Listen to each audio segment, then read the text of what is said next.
everybody, welcome to my channel. My name's Mel. Thank you so much for joining me today for a kids book of the quarter video.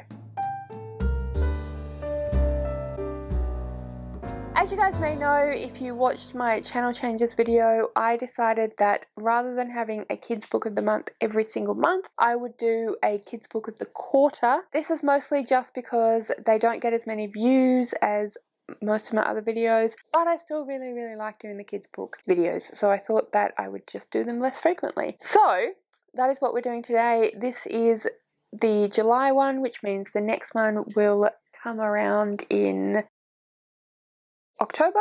So if you like these videos, keep an eye out for the next one in October. Today I'm going to talk to you guys about interactive children's picture books. By that I mean books that allow children to manipulate parts of the book, allow children to respond to certain aspects of the book, and that sort of thing. So I have a few examples with me, but there are many other examples that you can come across. There are books that have different textures within the book, so like the is that my insert thing here, is that my puppy, is that my cat, all of those sorts of books. They have little textures in there that the children can feel and touch. This is particularly good for babies because babies do most of their learning when they're very young through touch. So this is really good as it helps them to develop certain understandings of different textures and just generally enjoying books because of the touching aspect of it. So those are some really fantastic books for really young children. I'd highly recommend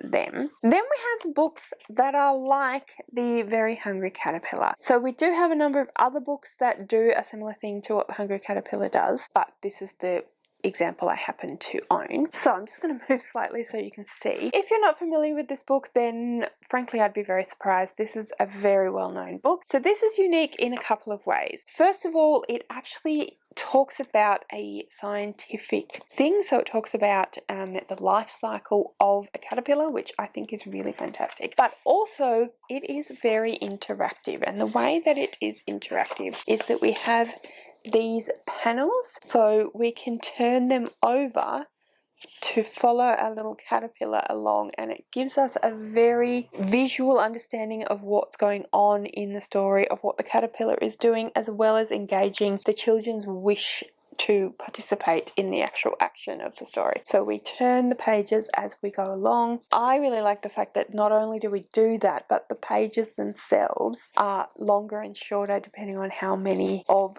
the individual fruits there are. So we have one apple, so we have a very small one, 2 pears, get bigger again, 3 plums, gets bigger again, 4 strawberries, gets bigger again, and then we go onto a full page where we have 5 oranges. And I think that's really fantastic because it really helps children to understand how a number like the number 5 represents something tangible, because the symbol, oftentimes when people think about learning about number, they think about teaching the symbol without necessarily always thinking about the fact that they need to connect that to quantity. So here we have not only counting each fruit, but we can see that the size is in direct proportion to the amount. So I think that's really clever. So this book is actually doing a lot of really fantastic stuff. But for the purpose of this particular video, we are looking at how interactive it is. So like I said, the children can turn each of those individual pages. We also have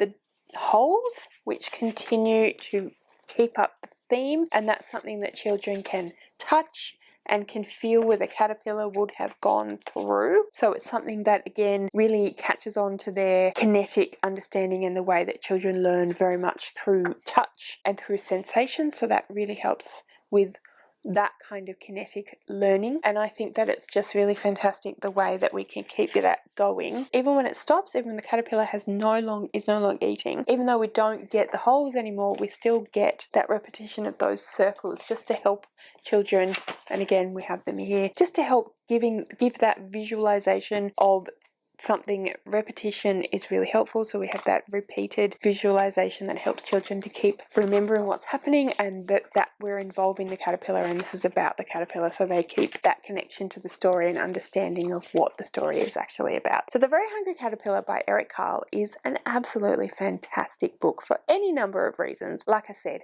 But for the particular conversation that we're having today, I really want to draw your attention to the fact that it is so very interactive and engaging on that level where children want to be involved in something, they want to insert themselves into the story, and that really allows them to have that textured, have that kinetic connection to the story, which helps them to learn and to understand what's happening. There are other books, like I said, that do similar things. So another example that I would draw your attention to is Dear Zoo, where we lift the different flaps and turn different things to uncover the different animals. There's also multiple Spot books that do the same thing, so it's again that interaction where children get to manipulate the pages themselves. Of course, when you have very small children, you basically run the risk that you're going to lose all of those flaps, but that's just something that, you know, children learn as they go along not to do that. Alright, so the next two books that I want to show you are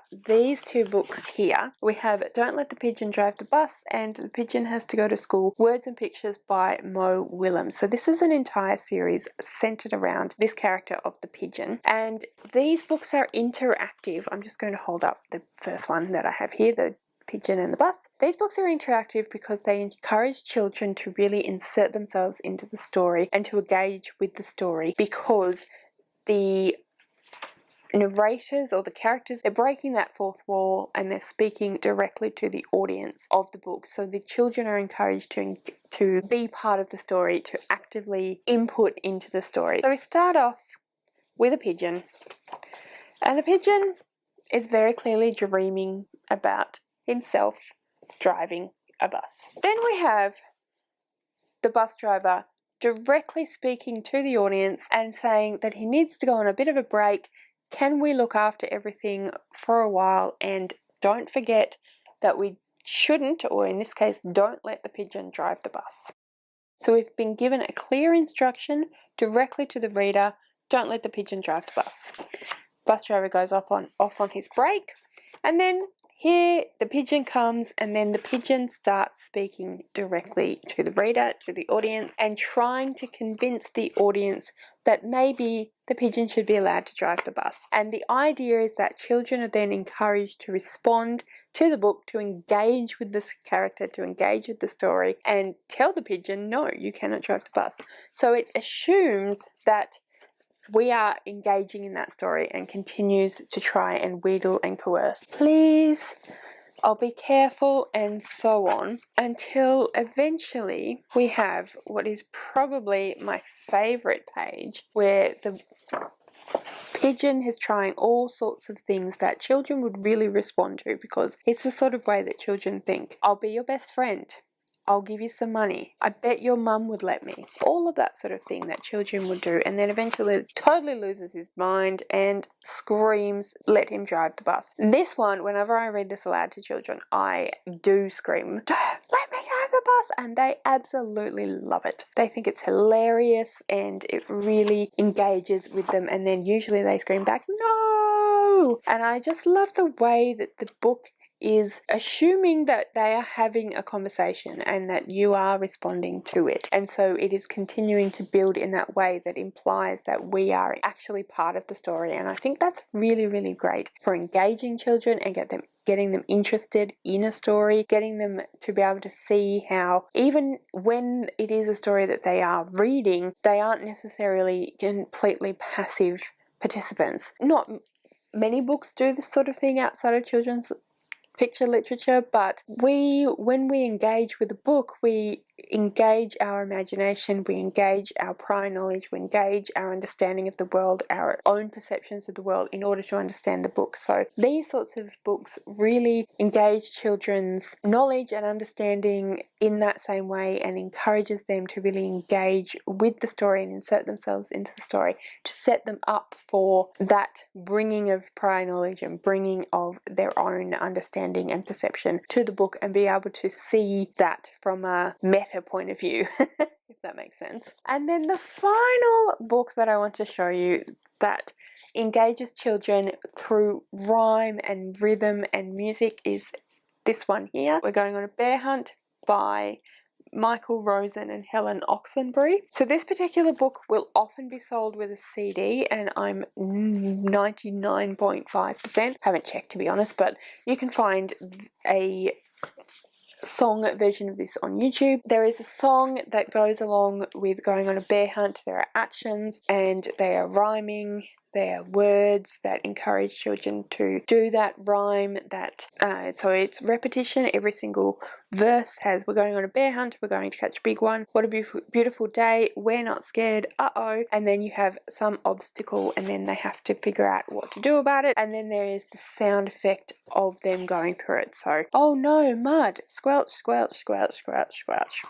And the song version, we're going on a bear hunt, and then it's call and respond. So we're going on a bear hunt, and then the children would respond, we're going on a bear hunt, we're going to catch a big one, we're going to catch a big one, what a beautiful day, what a beautiful day, we're not scared, we're not scared, uh-oh, a forest, a big dark forest, we can't go over it, we can't go over it, we can't go under it, we can't go under it, we'll have to go through it. And so the song continues and it's very interactive. Children absolutely love singing and dancing. It's a really important way to engage and help them to hear language and to understand language and rhythm and rhyme of language. Yeah. This is also just a really, really fun experience. So these are some fantastic books that help to engage children's learning and knowledge, and I highly recommend all of these books and books of similar natures. I'm just going to hold this up for the thumbnail. So that's it from me today. If you have any thoughts on any of the books that I have talked about, if you have any queries about any of the things that I've discussed when discussing these books, if you have any books that you'd like to suggest that you think are similar in any way or that really activate that participation side of children's learning, that would be fantastic. Please do comment below and let me know. If you would like to leave me a comment and you don't know what, then I would love for you to leave me a bear because we're going on a bear hunt, or a caterpillar because of the hungry caterpillar, or a pigeon because we can't let the pigeon drive the bus. All of my social media details are in the description below, so if you would like to find me on any of those platforms, please feel free to do so. Anyway guys, thank you so much for joining me today. I really do hope that you enjoyed this video. If you did, I would absolutely love it if you would subscribe to my channel and give this video a thumbs up. And yeah, thank you again so much for watching. I do hope you enjoyed it, and I will see you next time.